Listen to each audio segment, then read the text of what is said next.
अस्सलाम वालेकुम guys and welcome back to C plus plus programming course. So आज की इस वीडियो में हम बात करेंगे पॉइंटर्स के बारे में कि जो पॉइंटर्स हैं वो क्या होते हैं। जो पॉइंटर है वो एक वेरिएबल होता है जिसके अंदर हम किसी दूसरे वेरिएबल का जो है वो मेमोरी एड्रेस जो है वो स्टोर करवाते हैं।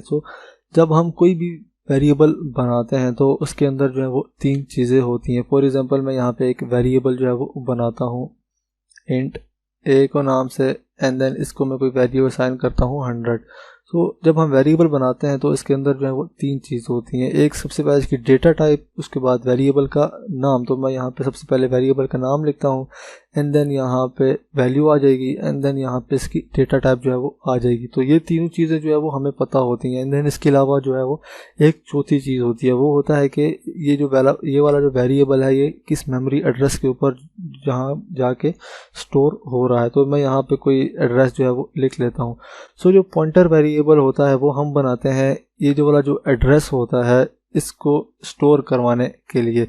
मतलब ये वाला जो एड्रेस होगा वो हम एक पॉइंटर के अंदर जो स्टोर करवा देंगे एंड देन जब जो पॉइंटर वेरिएबल होगा वो इस वाले जो वेरिएबल होगा इसको पॉइंट करेगा।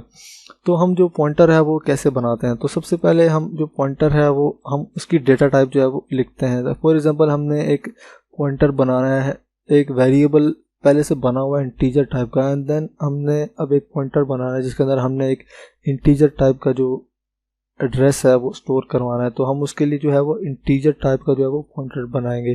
तो उसके लिए सबसे पहले हम जो है वो डेटा टाइप लिखते हैं, जैसे यहाँ पे मैंने इंटीजर लिखी है एंड देन उसके बाद हम एस्ट्रिक जो है वो यूज़ करते हैं एंड देन उसके बाद हम यहाँ पे जो पॉइंटर वेरिएबल का हम नाम रखते हैं वो लिख लेते हैं। अब यहाँ पे हमने जो एक पॉइंटर है वो बना लिया। अब हमने इस वाले वेरिएबल का जो है वो एड्रेस जो है वो स्टोर करवाना है। तो वो कैसे करते हैं, तो सिंपली हमारा जो पॉइंटर होता है हम उसको जो है वो इससे इनिशियलाइज करवाते हैं। तो एंड देन यहाँ पे मैं आपको बताता हूँ, सबसे पहले हम जो पॉइंटर है उसका नाम लिखते हैं एंड देन उसके बाद हमारे पास एक आता है रेफरेंस ऑपरेटर जिसके ज़रिए हम जो है वो किसी भी वेरिएबल का जो है वो एड्रेस जो है वो पता कर सकते हैं। तो उसके लिए हम जो एंड का साइन है वो यूज़ करते हैं जो हमारे कीबोर्ड के ऊपर होता है, जिसको हम एम्परसेंड भी जो है वो बोलते हैं।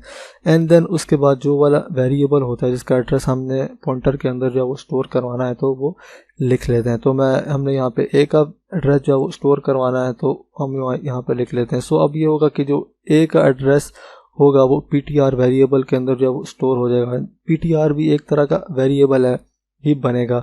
इसके अंदर इसकी जो वैल्यू होगी वो जो a का एड्रेस होगा, जैसे यहाँ पे a की वैल्यू जो है वो 100 है तो अब हम ptr को यूज़ करके a की वैल्यू को जो है वो एक्सेस कर सकते हैं। अब हम विजुअल स्टूडियो कोड में चलते हैं और वहाँ देखते हैं कि हम पॉइंटर कैसे बनाते हैं।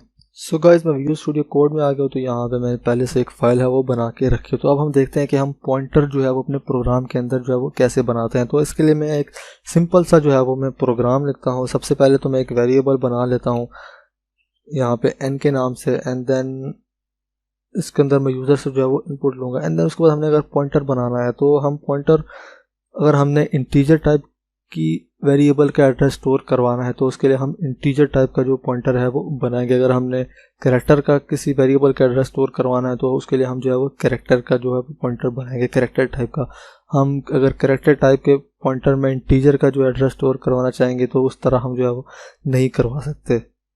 तो मैं यहाँ पे एक पॉइंटर बना लेता हूँ इंटीजर टाइप का। तो उसके लिए सबसे पहले हम यहाँ पे डेटा टाइप मैंने लिखी है इंटीजर टाइप के अंदर, उसके बाद हम हैशटैग जो होता है वो यूज़ करते हैं। तो ये इंडिकेट करता है कि ये एक पॉइंटर वेरिएबल है। देन उसके बाद यहाँ पे हम पॉइंटर वेरिएबल जो होता है हम उसका जो है वो नाम लिख लेते हैं एंड देन उसके बाद मैं सी आउट के ज़रिए जो एक स्टेटमेंट बताता हूँ कि वो यूज़र को कोई नंबर एंटर करें, देन हम उसको एन के अंदर जो है वो स्टोर करवाएंगे। यहाँ पर मैं लिख लेता हूँ enter a number and then यहाँ पे सी इन करके मैं जो है वो इनपुट ले लेता हूँ, देन वैल्यू को इस एन के अंदर जो है वो स्टोर करवाता हूँ।